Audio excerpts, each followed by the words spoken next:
నటులు అక్రమ బెట్టింగ్ యాప్లను ప్రోత్సహించి లక్షలాది మంది యువత జీవితాలకు హాని కలిగిస్తున్నారని ప్రజాశాంతి పార్టీ వ్యవస్థాపకుడు డాక్టర్ కెఏ పాల్ అన్నారు. ఆత్మహత్యలను నివారించడానికి వారిని శిక్షించాలని కెఏ పాల్ డిమాండ్ చేశారు.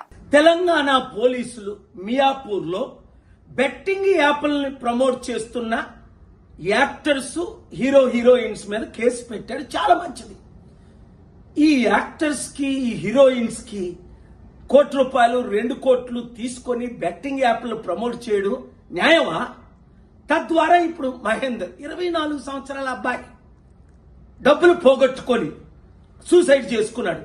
వాళ్ళ మీద మీరు కేసు పెట్టి వాళ్ళ కుటుంబానికి మీరు 100 కోట్లు ఇచ్చినా తిరిగి ఆ అబ్బాయిని తేగలరా?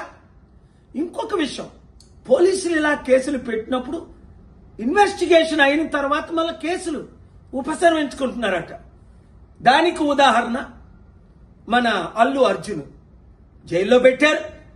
100 కోట్లు అందేయట, మళ్ళీ కేసు లేకుండా నీళ్ళు గాల్చేశారట. అలా కాకుండా నేను ఇచ్చే 2 సలహాలు. ఒకటి, మీరు హీరోస్, హీరోయిన్స్ కనీసం మాదిరిగానే ఉండాలి కదా.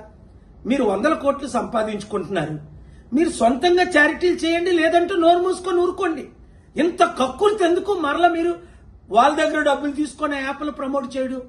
అలాగే కుర్రోలు, అమ్మాయిలు, అబ్బాయిలు ఇలాంటి పనికిమాల పనులు చేయకండి. ఏదో గెలుస్తామని సూసైడ్లు చేసుకోకండి. మంచి రోజులు వస్తున్నాయి, కష్టపడండి, ఓపిక పడండి.